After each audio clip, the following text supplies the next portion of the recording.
그 집 이제 성우 거야. 그러니까 니들 나가라고. 엄마, 저한테 말도 없이 이러시는 게 어딨어요? 왜 마음대로 명예 이전을 해요? 그래요? 어머님, 저희도 엄연히 상속자인데. 니들은 아버지 보험금 가져갔잖아.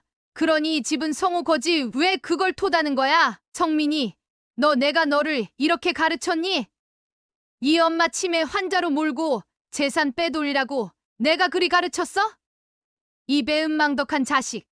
유춘자 여사님은 흥분해서 언성이 높아졌고 병실 사람들이 웅성웅성하는 소리가 들렸습니다.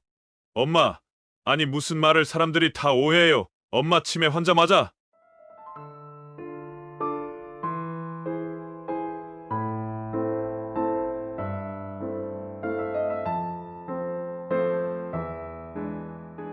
오늘의 사연은 믿었던 아들에게 배신당해 강제로 요양원에 버려져 매일같이 아들을 기다리는 유춘자 여사님의 사연입니다. 사연을 듣고 난 후 각자의 의견을 댓글로 남겨주시기 바랍니다. 사소한 댓글이라도 사연자분에게 큰 힘이 될 수 있습니다. 일부 사연은 각색될 수 있고 사연자분의 입장에서 구성될 수 있습니다. 오늘의 사연은 믿었던 아들에게 배신당해 강제로 요양원에 버려져 매일같이 아들을 기다리는 유춘자 여사님의 사연입니다. 유춘자 여사님에게는 아들이 둘 있었습니다. 첫째 아들은 김성민, 둘째 아들은 김성호였습니다. 유춘자 여사님은 남편과 중매로 결혼한 후 얼마 지나지 않아 첫째를 임신했습니다. 유춘자 여사님은 남편과 애정 없이 중매로 만나 결혼 생활을 하면서 시어른께 인정받고 남편에게 사랑받는 아내가 되려고 부단히 노력했지만 끝없는 긴장감에 참 많이 버거웠습니다. 그런 와중에 임신을 했을 때 안심이 되긴 했지만 또 다른 걱정이 생겼습니다. 아들인지 딸인지가 문제였습니다. 여사님의 시어머님도 아들을 은근히 바라시는 듯 했고 좋다 싫다 표현을 잘 안 하는 남편도 아들이면 좋겠다고 노골적으로 말했습니다. 유춘자 여사님은 부담을 느낄 수밖에 없었습니다. 첫아이가 아들로 태어났을 때 유춘자 여사님 댁은 그야말로 잔치집이었습니다. 시부모님도 남편도 유춘자 여사님에게 고생했다고 따뜻한 말을 해줬고 비로소 집안에 새로 들어온 사람으로서 한 몫을 했다는 느낌이 들었습니다. 무뚝뚝했던 여사님의 시아버님마저 손주를 품에 안고 환하게 웃으셨으니 얼마나 좋아하셨는지 짐작할 수 있겠지요.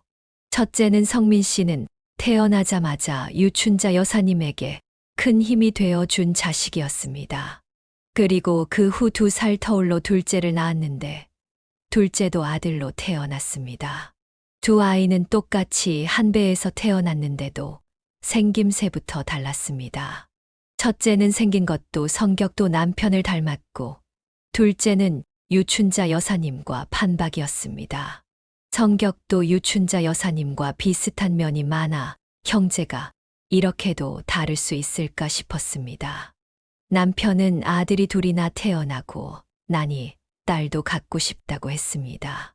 아들은 둘이나 있으니까 셋째는 딸로 낳았으면 좋겠다고 둘째를 낳은 지 얼마 되지 않았을 때 셋째 이야기를 꺼내는 남편이 얄미웠습니다. 집안일이나 육아는 남의 일인 양관심도 없는 남편이 유춘자 여사님이 아이 둘을 건사하고 시댁살이를 하는 모습을 보지 못하는 것 같았습니다. 유춘자 여사님은 힘들다는 얘기도 잘 하지 않았습니다. 말하지 않아도 알 수 있을 거라고 생각했지만 남편은 집안일을 도와주지 않았습니다. 여사님은 시부모님까지 모시고 사는 상황에 말다툼도 할 수 없었습니다. 상황이 그렇다 보니 유춘자 여사님은 셋째는 낳고 싶지 않았습니다. 그래서 아이들을 재우는 척하며 남편과 각방을 쓰기도 했습니다. 남편은 유춘자 여사님이 일부러 아이들 방에서 잔다는 것을 눈치챘지만 별말은 하지 않았습니다. 원래 말이 없는 사람이었으니까요. 부부 사이에 시시콜콜하게 대화도 하지 않았습니다.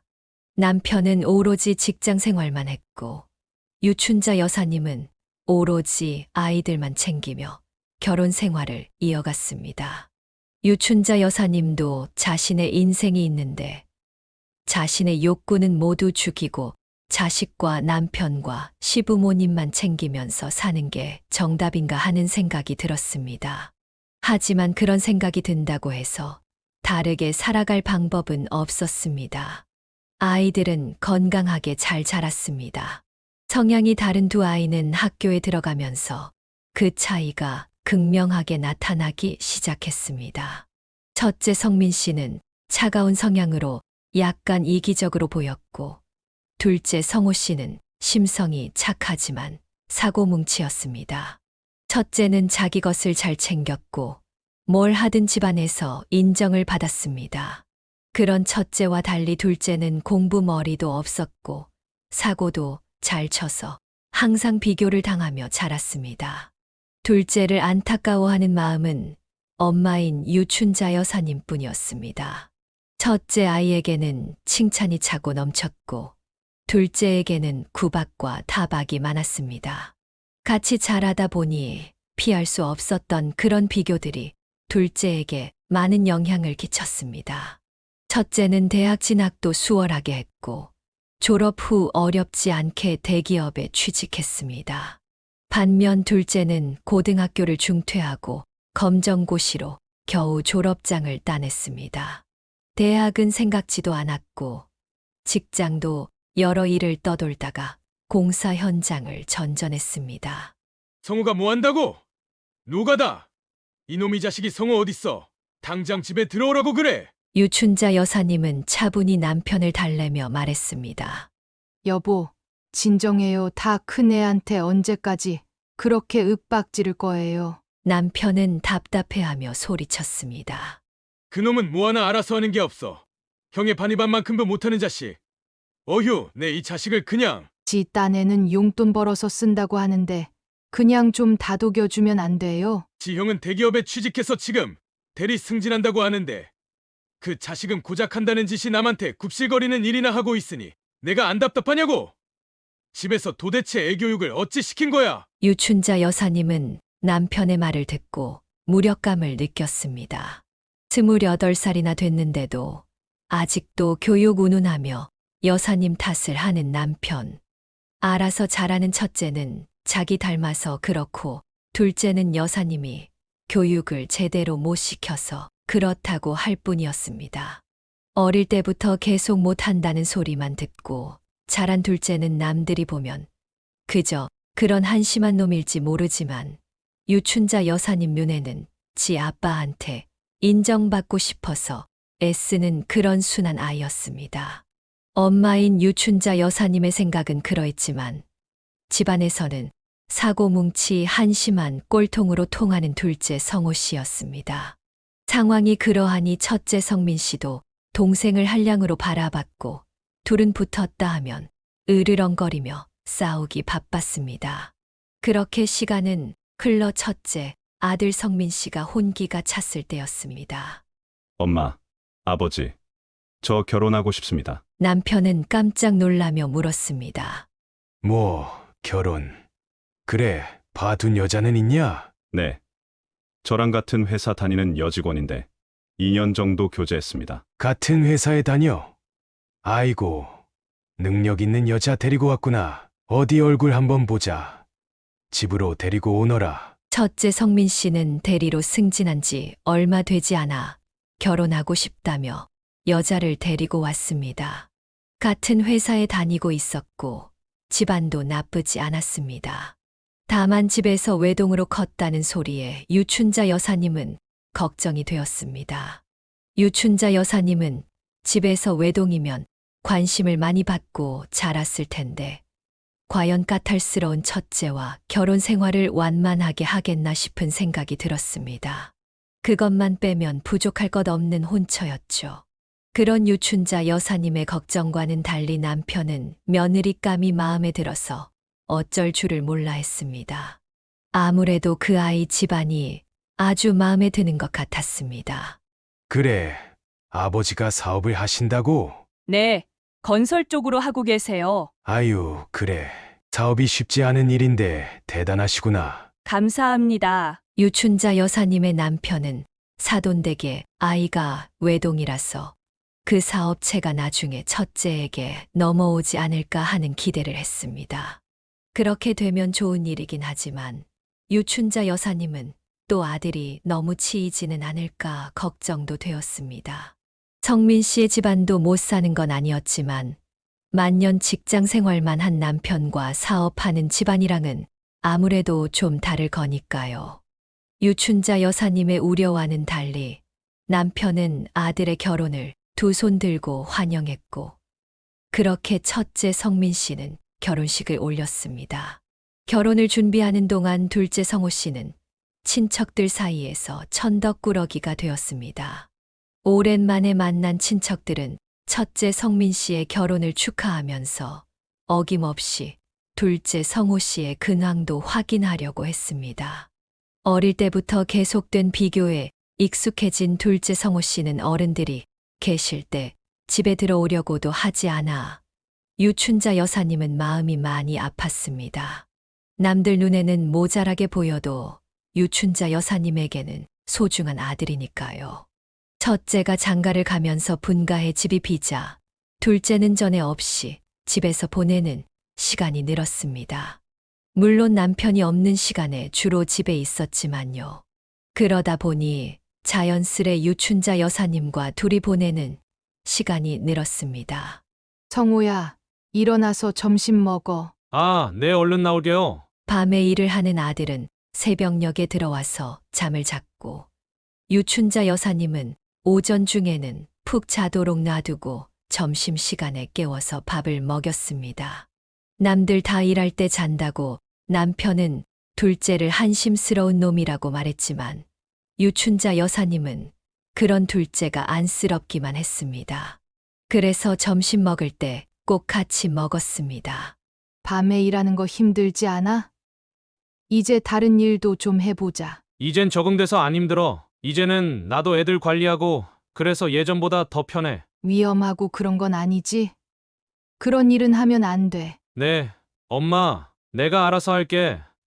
그래. 만나는 아가씨 생기면 엄마한테 소개도 시켜주고 그래. 형도 결혼했으니까 너도 장가 가야지. 나는 결혼 안 해, 엄마. 형처럼 잘난 며느리도 못 데려오고. 엄마도 잘난 며느리 안 바래. 너랑 잘 사는 게 더 중요하지. 너 위해 주는 여자면 나도 오케이야. 둘째는 점심을 먹고 나면 유춘자 여사님과 차를 마시거나 장 보는데 같이 가서 무거운 걸 들어주곤 했습니다. 유춘자 여사님은 그러지 말고 나가서 친구를 만나든 여자를 만나든 시간 보내라고 했지만 아들은 유춘자 여사님과 있는 게 더 재밌다고 했습니다. 남들은 아들만 둘이라고 딸이 없는 유춘자 여사님에게 아쉽겠다고 했지만 유춘자 여사님은 전혀 아쉽지 않았습니다. 둘째 아들이 아들처럼 듬직하고 딸처럼 세심했기에 부족함이 전혀 없었습니다. 첫째가 결혼하고 2년쯤 뒤에 남편은 건강검진을 받게 됐고 그때 폐에서 종양을 발견하게 됐습니다. 전혀 예상하지 못했던 일이었기에 유춘자 여사님의 가족은 큰 충격을 받았습니다. 이미 아무 증상 없이 3기까지 진행된 상황이라 유춘자 여사님과 남편은 심적으로 많이 힘들었습니다. 의사 선생님은 수술이 아무 의미가 없을 수도 있다고 했지만 지푸라기라도 잡는 심정으로 남편은 수술을 강행해 달라고 했고 결국 그 수술로 인해 전이가 빨라져 몇 개월 뒤 세상을 떠나게 되었습니다. 남편 몸속에 자라고 있던 암세포를 발견한 날부터 남편의 장례식을 치른 날까지 채 1년이 걸리지 않은 시간, 수술과 회복까지 그 모든 과정을 곁에서 지켜본 유춘자 여사님은 정신적으로 너무 피폐해졌습니다. 누구도 예상하지 못했던 남편의 병이었고 남편도 평소에 감기 한 번 걸리지 않던 사람이었기에 정말 가만히 있다가 뒤통수를 맞은 기분이 들었습니다. 평생 자신의 일은 없이 남편에게 의지해 살며 자식들 건사하는 일만 신경 쓰며 살았던 유춘자 여사님은 갑작스럽게 닥친 상황에 정신적으로 충격이 컸습니다. 남편의 장례가 끝나고 한동안 몸져 누워 일어나지 못했습니다. 그런 유춘자 여사님을 계속 돌봐준 건 둘째, 성호 씨였습니다. 엄마, 일어나서 죽 좀 드셔. 이러다가 엄마도 아빠 따라가려고. 조금 있다가 먹을게. 지금 앉을 기력도 없어서 그래. 이거 먹고 다시 누워요. 배고프겠다, 엄마. 남편을 보내고 하루가 다르게 말라가는 유춘자 여사님을 보며 둘째의 걱정은 대단했습니다. 여사님은 하던 일도 다 그만두고 지 엄마 죽을까 싶어서 곁에서 계속 돌봐주는 아들을 생각해 미안함 때문에라도 끼니를 챙겨야 했지만 정말 묽은 미음도 목구멍 안으로 넘길 수가 없어서 도무지 먹을 수가 없었습니다. 결국 성호 씨는 유춘자 여사님을 위해 집으로 의사를 불러 진찰을 받게 했고 닌 것까지 맞도록 했습니다. 심리적인 요인으로 식사를 못하는 것 같다는 의사의 말을 듣고는 그날부터 성호 씨는 유춘자 여사님과 한방을 쓰기 시작했습니다. 불편한데 왜 여기서 그래? 네 방 가서 편하게 자. 나 당분간 엄마랑 같이 잘 거야. 그러니까 쫓아내려고 하지 말고. 그렇게 알아요. 성호야, 엄마 괜찮아. 알았어. 엄마 괜찮은 거 다 알아. 그냥 내가 자고 싶어서 그래. 성호 씨는 어떻게든 유춘자 여사님이 기력을 찾을 수 있도록 방법을 가리지 않았습니다. 그런 아들의 정성 덕분인지 유춘자 여사님도 점점 체력을 회복하게 되었습니다. 둘째는 한시도 유춘자 여사님을 혼자 두지 않았고 매 식사를 챙겨주고 산책도 꼬박꼬박하며 돌봐주었습니다. 그 덕분에 유춘자 여사님은 다시 건강을 찾을 수 있었습니다. 유춘자 여사님이 그렇게 둘째와 다시 살려고 애를 쓰는 동안 첫째는 딱 2번 집으로 찾아왔습니다. 엄마 좀 어떠세요? 괜찮아. 네 처는 혼자 왔어? 장인어른 회사에 행사가 있어서 집사람 거기 갔어요. 같이 못 와서 죄송하다고 이거 드리래요. 첫째는 아내를 대신해 가지고 온 봉투를 내밀었습니다. 이걸로 드시고 싶은 거 사 드세요. 입맛 없어도 챙겨 드세요. 그래야 기력을 찾으시죠. 그래. 성호가 챙겨줘서 먹고 있어. 봉투 가져가. 뭐하러 이런 걸 들고 와. 감정이라고는 하나도 보이지 않는 첫째 성민 씨의 눈빛을 보며 유춘자 여사님은 가슴속에 냉기가 도는 기분이 들었습니다. 문득 유춘자 여사님은 자신이 죽어도 이 아이는 울지 않을 것 같다는 생각에 조금 서글퍼졌습니다. 집안의 첫 손주로 어릴 때부터 많은 애정을 받으며 자랐는데 왜 이 아이는 이다지도 차갑기만 한지 도통 원인을 알 수 없었습니다. 혼자 집에 온 첫째가 못마땅한 둘째는 그 봉투를 냉큼 가져가서는 안에 든 금액을 확인했습니다. 애게 꼴랑 50만 원 넣었어. 아빠 돌아가시고 이제 얼굴 비추면서 그것도 형수는 오지도 않았으면서 돈 너무 적게 넣은 거 아냐? 그래도 챙겨왔으니까 내가 이걸로 엄마 보신 시켜드릴게. 근데 다음엔 그 잘난 형수도 데리고 와. 무슨 자기가 나라 지키는 것도 아닌데 얼마나 멀다고 얼굴도 안 비춰. 이건 경우가 아니라고 봐. 성호 씨는 성민 씨의 행동이 맘에 안 들어 한껏 비꼬았습니다. 첫째는 둘째의 말을 듣고는 기분이 상했는지 얼마 안 있어 가버렸습니다. 둘이 아웅다웅하는 모습을 보는 게 하루 이틀 일도 아닌데 유춘자 여사님은 앞으로도 형제가 서로를 보며 웃을 날이 없을 것 같아 많이 씁쓸했습니다. 그런데 한편으로는 형을 향해 싫은 소리 해주는 둘째가 고맙기도 했습니다. 차마 속에 든 말을 못했던 유춘자 여사님을 대신해 둘째가 그런 말을 해준 것 같아서 그런 마음이 들었습니다. 성민 씨가 2번째로 왔을 때는 며느리도 함께 왔습니다. 와서는 차만 한 잔 같이 하고는 온 지 2시간도 채 되지 않아 가버렸지만요. 둘 사이에 아직 아이가 없어서 아이 소식은 없냐는 유춘자 여사님의 물음에 며느리가 기분이 나빠진 것 같았습니다. 그러더니 갑자기 저녁 약속이 생각났다며 가버렸습니다. 첫째는 며느리의 말에 아무 토도 달지 않고 같이 가버렸습니다. 그 모습만 봐도 집에서 어떻게 지내고 있을지 눈에 훤히 보였습니다. 형은 지 혼자 잘났어. 정말 형수한테 왜 저렇게 찍소리도 못하고 사는 건지 진짜 이해 안 된다. 안 싸우고 사는 것도 방법이지 뭐. 안 싸우는 거랑 기죽어 사는 거랑 다르지. 아이고, 너는 30 넘은 지 한참인데 언제 장가 가려고? 만나는 여자 없어? 내 일은 내가 알아서 합니다요. 유춘자 여사님은 첫째 아들 성민 씨가 떠나고 마음이 싱숭생숭했지만 둘째랑 투닥거리다 보면 금세 마음이 풀렸습니다. 성호 씨는 주변을 편안하게 해주는 능력이 있었습니다. 둘째 성호 씨 덕분에 유춘자 여사님은 어느 정도 기력을 찾게 되고 성호 씨도 다시 일터로 돌아갔습니다. 유춘자 여사님의 둘째 아들은 유춘자 여사님 때문에 한동안 일을 쉬었지만 결국 일거리를 찾아 지방으로 가게 되었습니다.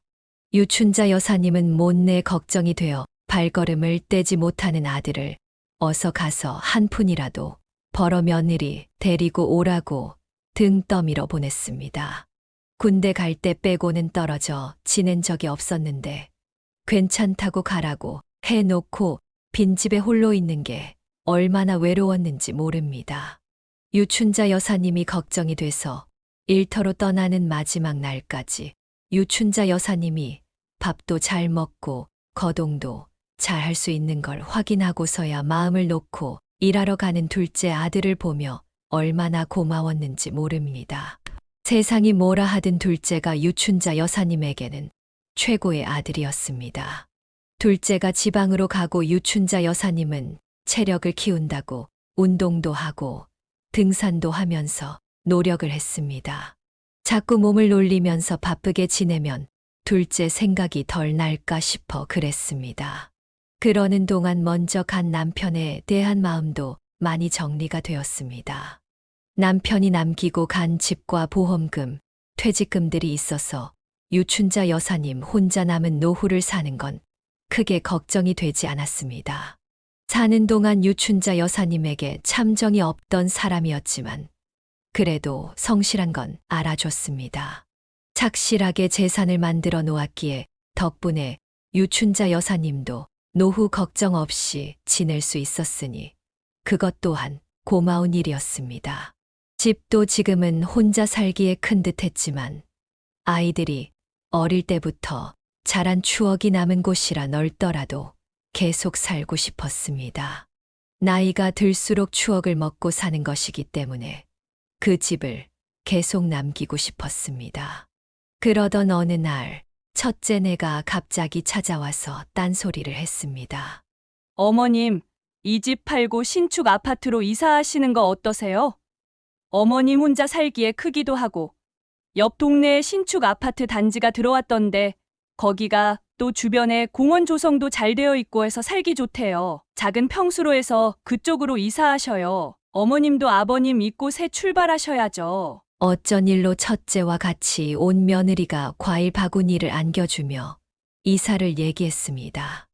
이사 생각은 애당초 하지 않았기에 며느리 말을 듣지 않으려고 했습니다.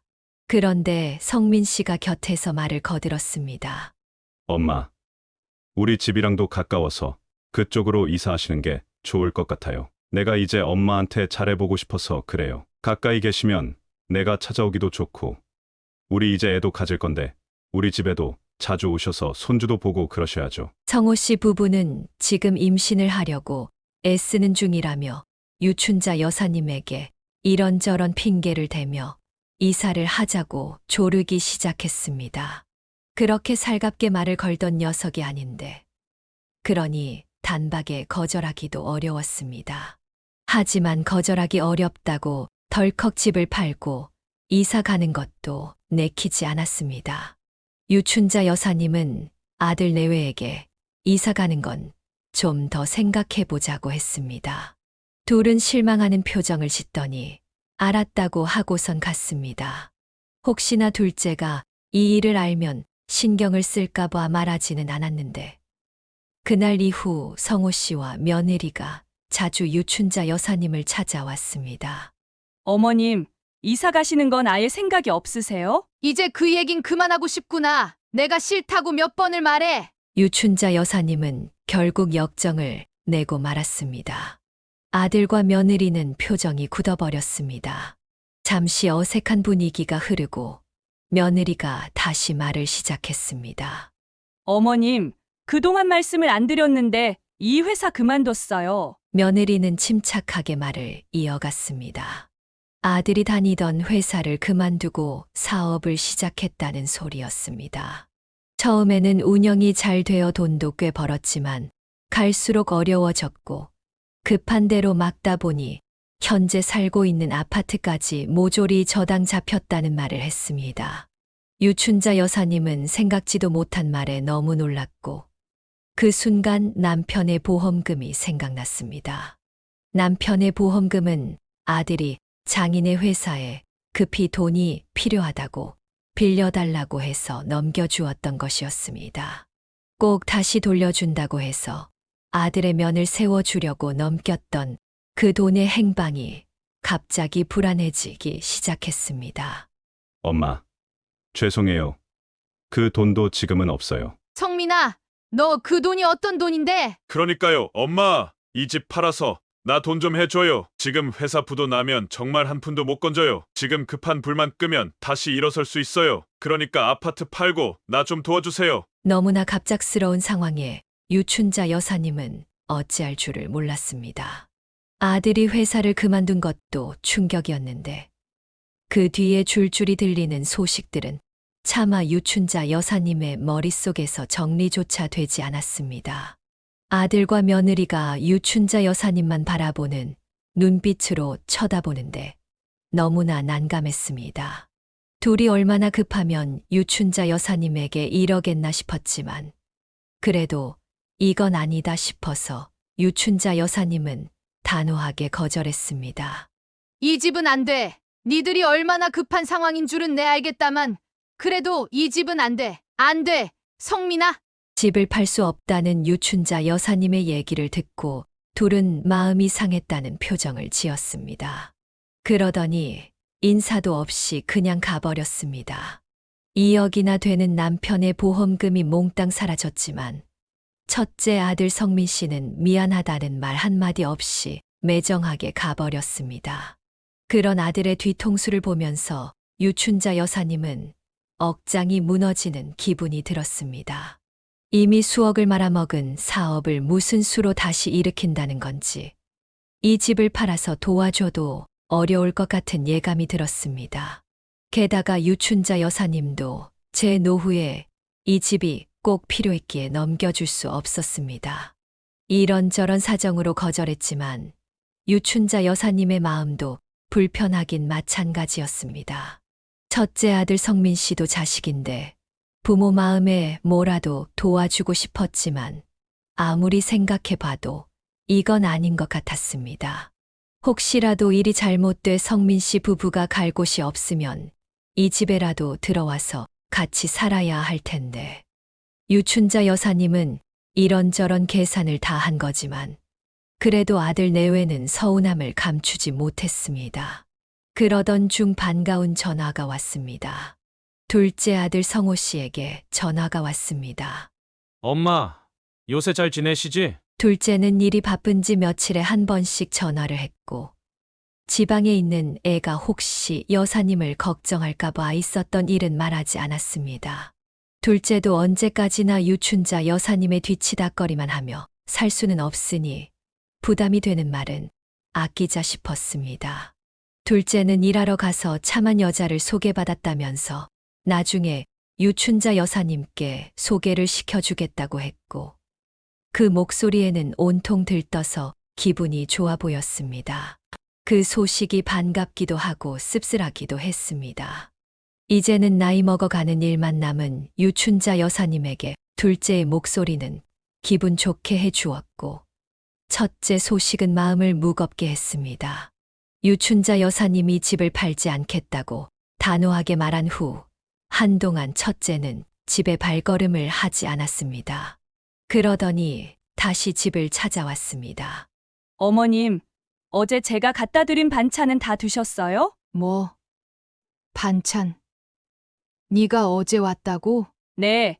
어제 와서 같이 점심 드셨잖아요. 반찬도 냉장고에 넣어놓고 갔는데 기억 안 나세요? 이게 무슨 말인지 유춘자 여사님은 이해할 수 없었습니다.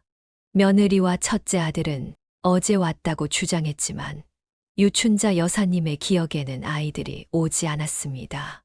너희들이 언제 왔다고 그러는 거야? 유춘자 여사님이 물었습니다. 어머, 여보. 어머님 이상의 치매 오셨나 봐요. 며느리가 놀란 척하며 말했습니다.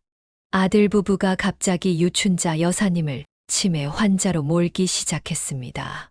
유춘자 여사님은 어안이 벙벙해 어리둥절할 뿐이었습니다. 그 뒤로 몇 번이나 아이들이 유춘자 여사님의 기억력에 문제가 있다며 치매로 몰고 갔고, 그때마다 유춘자 여사님은 답답해서 무슨 소리를 하냐고 물었습니다. 아들 내외는 동문서답을 하며 갈수록 상태가 심각해진다는 말을 하더니 결국 유춘자 여사님을 강제로 요양병원에 입원시켰습니다. 유춘자 여사님은 어느 순간 아들 내외가 짜고 치는 고스톱이라는 것을 눈치챘습니다. 며느리는 둘째치고 아들이 유춘자 여사님을 치매 환자로 몰고 가는 것을 보고 있자니 억장이 무너지는 것 같았습니다. 10달을 품고 배 아파 낳은 아들이 세상에 태어나 힘차게 울음을 터뜨렸던 그 모습이 아직도 선명한데, 나에게 엄마라는 이름을 처음으로 준 그런 아들이 재산을 가로채려고 유춘자 여사님을 병원에 집어넣으려 하는 것을 지켜보는 어머니의 심정을 이해할 수 있으시겠습니까? 유춘자 여사님은 어느 순간부터 아무 말도 하지 않았습니다. 행동이 변한 유춘자 여사님을 아들이 눈치챘습니다. 뻔히 다 아는 것 같았습니다. 유춘자 여사님이 눈치를 채고 말을 하지 않는다는 것을. 아들이 아내와 작당하면서도 지엠이라고 이마에 식은땀을 흘리는 것을 보며 유춘자 여사님은 속으로 숨을 삼킬 수밖에 없었습니다.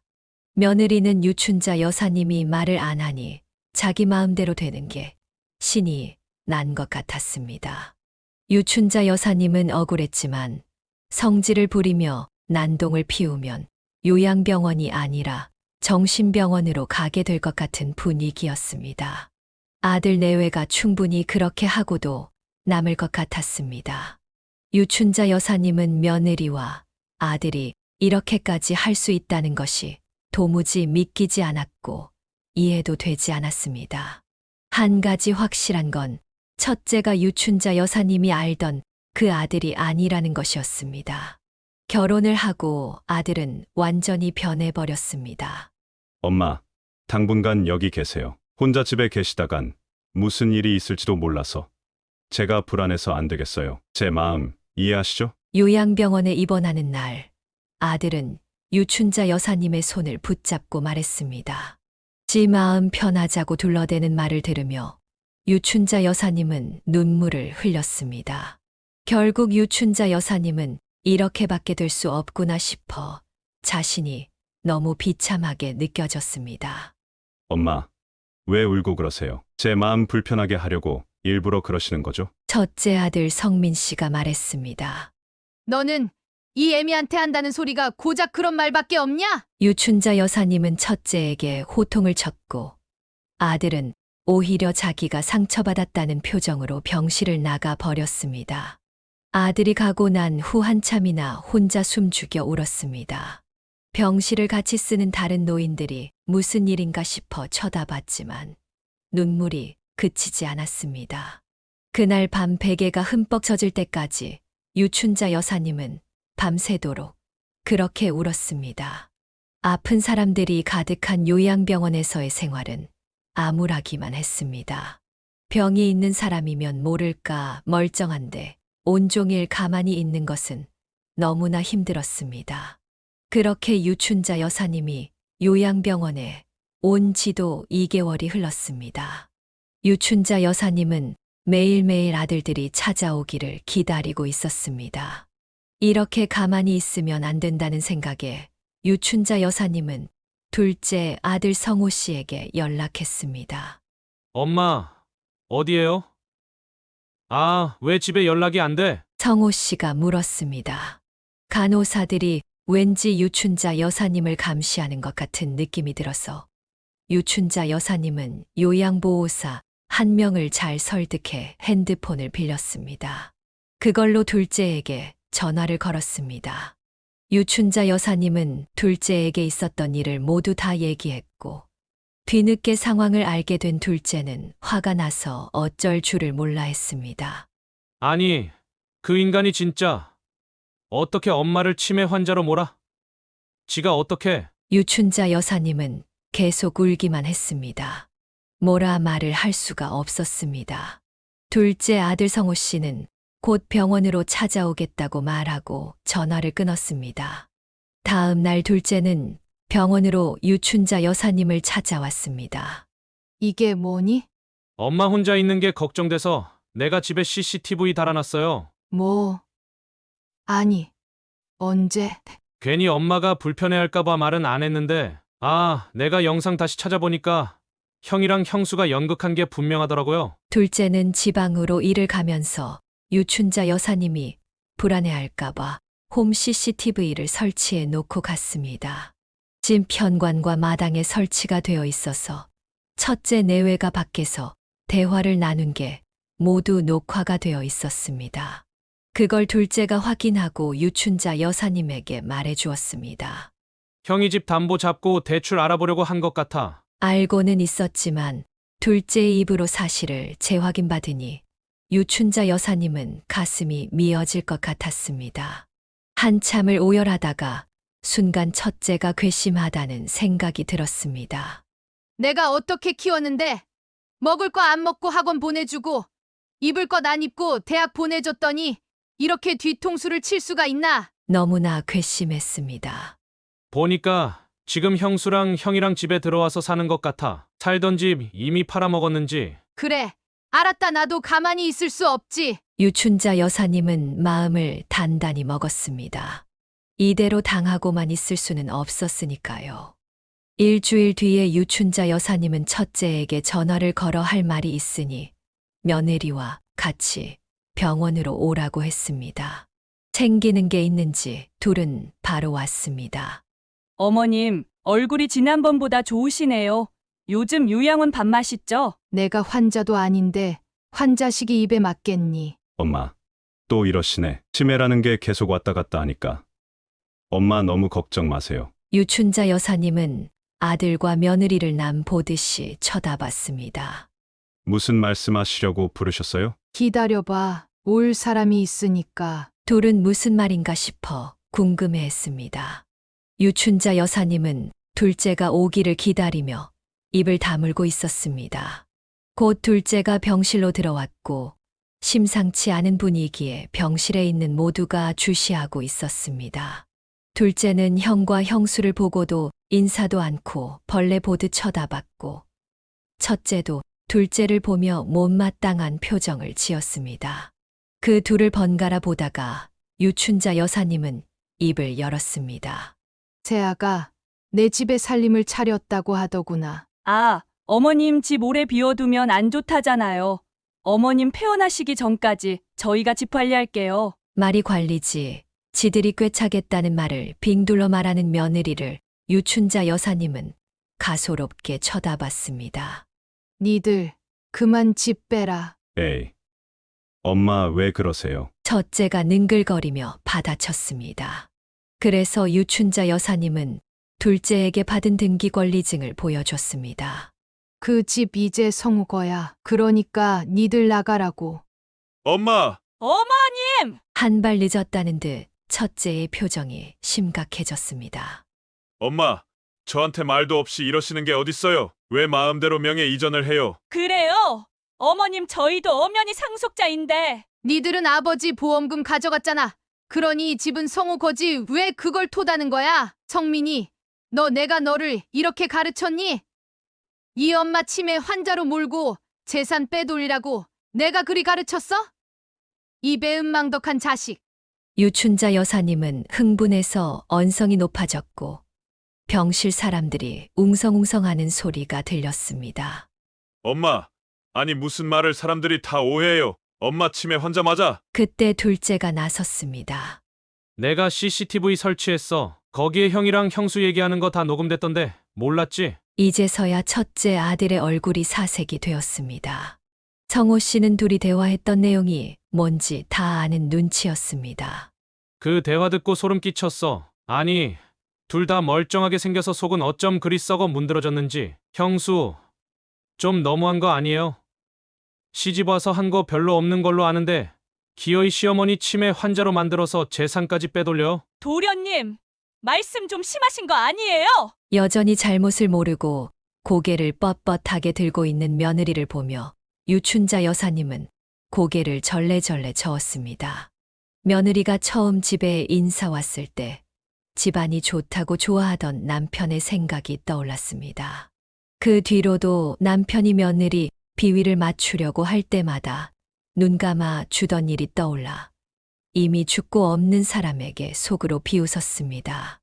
나는 이제 너랑 연 끊고 싶다. 더 이상 나는 네 엄마 안 할 거야. 그러니까 너도 내가 죽었다고 생각해. 성민 씨는 유춘자 여사님의 말을 듣고 깜짝 놀랐습니다.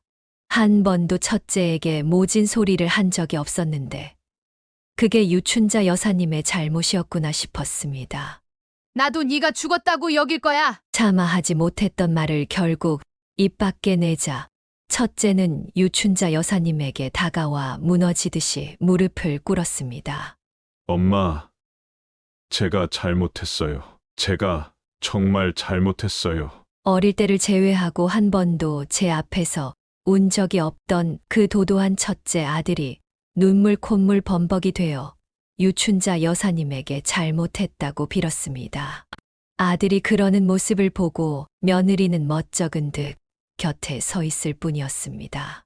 하지만 성호 씨가 말한 CCTV를 통해 대화 내용을 모두 들었다는 것은 거짓말이었습니다.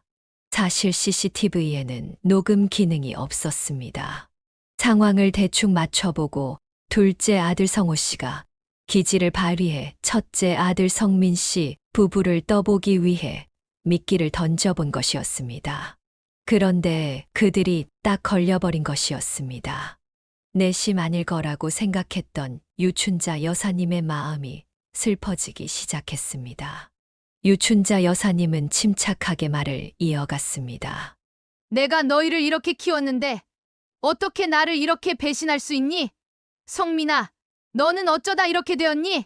성민 씨는 울면서 대답했습니다.